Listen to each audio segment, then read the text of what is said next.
Hello, Nina. Hello, David. And welcome back, everybody. Hi, Travi.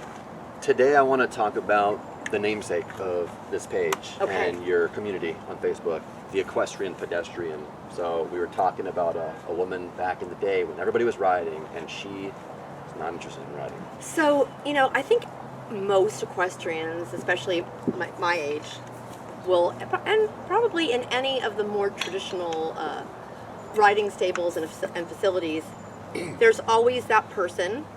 For me, it always seemed to be a woman. There was always that person who didn't ride their horse, and everybody thought that person was a weird lady who didn't ride her horse. What's wrong with her? Yeah. There's the woman who has this amazing, gorgeous show horse, and who spends her time grooming him and walking him and turning him out. So I was talking to you about this lady named Margot. And it's funny because I don't remember so many people's names, but this woman and her horse, the names both stayed with me, Margot and Andrew. And Andrew was gorgeous. He was a big gray, I don't even know what he was, probably maybe one of the first imported warm bloods, possibly. And she not only had a stall for him, but she had a grooming stall for him right next door. That she's paying for. That she's paying for, yes. And the grooming stall was set up for Andrew to just be the king of the spa and have all the spa treatments. It even had a little stuffed animal hanging on the doorway, so he could play with it or bite it if he wanted to. While she was doing all of the intensive grooming. She had the most gorgeous tack box that never went to a horse show. It was just because she wanted a lovely tack box. Beautiful equipment. And she didn't ride. I never saw her ride that horse. Every now and then, for fun, Andrew's fun, because she thought it might be fun for Andrew, she would pay one of the trainers to ride him, and he was super athletic. She'd pay the dressage trainer to give him a training ride, or the jumper trainer to hack him out and jump him over a few jumps. And so every now and then I would see him going, and I'm like, oh my God, why doesn't that lady want to ride that horse? So I don't know why personally she didn't want to ride that horse. And I don't even remember now if she ever rode that horse. But she wasn't alone. But it was only ever like that one person. And again, everybody whispered about that person. Everybody talked about, how unusual it was. And statements like, I can't imagine spending all that money and not riding the horse. Who would do that? Who would spend this kind of money not to ride a horse? And that is the strange mode of thinking, that what gives a horse value is getting on its back. And funny enough, if you ask most equestrians, what do you do most of the time with your horse? Riding is the last thing on the list. Right. You mean percentage of time? Yes. Yeah. Well, if you have to make, some sort of chart about how much time you ride, feeding. Riding is very low usually, because I know a lot of times horses have things come up. Maybe the horse is laid up. Maybe you are having all sorts of stuff at work and you cannot get there in time to do a decent ride, or whatever it is. Humans often find that they will do much less riding than they thought that they would do before they got a horse. The goal is to be riding all the time. You're thinking that in your mind. Your fantasy, your goal. I'm getting a horse because I want to be able to ride when I want to ride. And it's funny because you actually probably get to ride more if you go to a horse rental or go to a riding school. They're guaranteed to usually have a horse for you because that's what the businesses they're in. When you have your horse, there's going to be days where it's just not going to happen for a myriad reasons. So most of us, though, don't think that way. We don't really think like, riding is usually the last thing on my list. But if we did, and we realized that, we might then finally realize that the magical part of being with them is not the riding. It's all of the other stuff. Often, I find, being an instructor for how many years? Over 35 years. Wow. Often, riding creates stress. Not only for the horses, it can be very stressful, but for humans. A lot of the humans that I know that do less riding enjoy their horses more. Is that because of expected outcomes? Yes. Mostly because of expected outcomes. And it doesn't happen how you want, and then you go, what's wrong with the horse? Why am I not getting? It rarely happens how we want.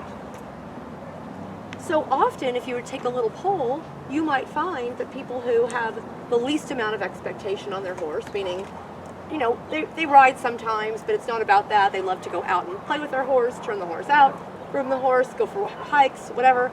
They seem to be more satisfied in their relationship with their horse. That makes sense. Because riding is so predisposed to being let down. It really is. I'm sorry, I hate to say it. I'm a lifelong, you know, equestrian on the horse's back, but just being realistic about my, you know, what I've observed over the last 50 years, it's generally not the horse that disappoints somebody, it's falling short of their riding goals that's disappointing to them. Yeah, it's your own riding goals, what you want. I get that, yeah. So back to the thing with the horses that weren't being ridden, I see a lot of things still to this very day, for instance, on social media. Am I letting my horse down because I'm not riding it? Am I letting it down because it's not getting to find its full potential as a show horse?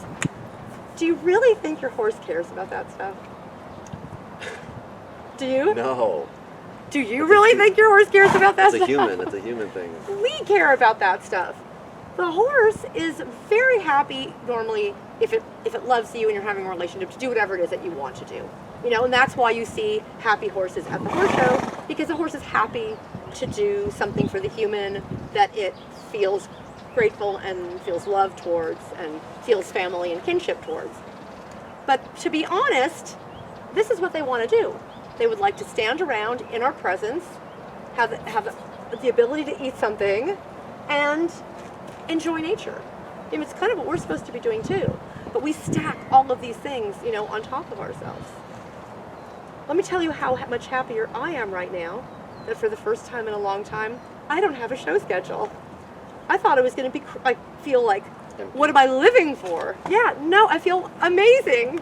I feel amazing, and I feel like I can so much more organically enjoy my horse.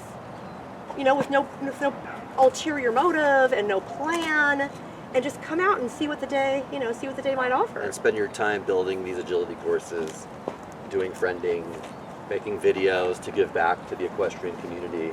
Yes, I mean, so there's still a lot of things to do, but it's that competition thing. It's like, it was such a part of my life for so long. I thought that it would be something that I would greatly miss. Mm-hmm. But the one wonderful thing it's done is taken this pressure off. It's really taken, because in the videos that we're making, I'm happy to show mistakes, and I'm happy to show a work in progress, which is not what you want to do in the show ring. You need to show a finished product.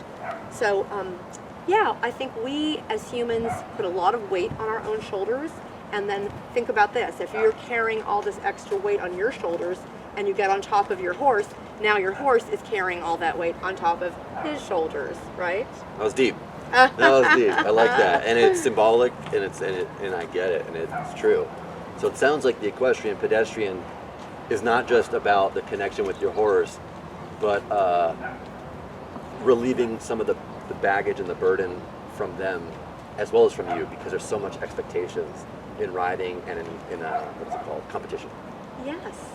Many people are very relieved when they hear you don't have to ride to have a horse.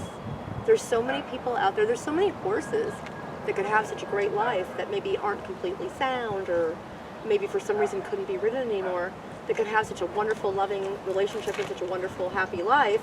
If more people understood they don't have value because of the fact you can sit on their back. That's not where their value comes. But we have a whole bunch of reframing and retraining and a whole sea change ahead of us to help people understand that. Great. That's a great introduction to the concept, your concept of the equestrian pedestrian. Our concept. Our concept. I mean, that's the communal concept of our. That's when I initially came here for the mentorship program. I was telling Nina that I want to do groundwork. I didn't even know what it was called at that point, Liberty. And she said, "Wow, this must be meant to be, because that's what you're really into." Yes, that is what I'm really into right now. So that's what we're into. That's what we're talking about. And we'll do more videos on the equestrian pedestrian concept, but this is just a starter. Okay. Great. David, thank you. Thank you, Nina. Thank you. See you guys next.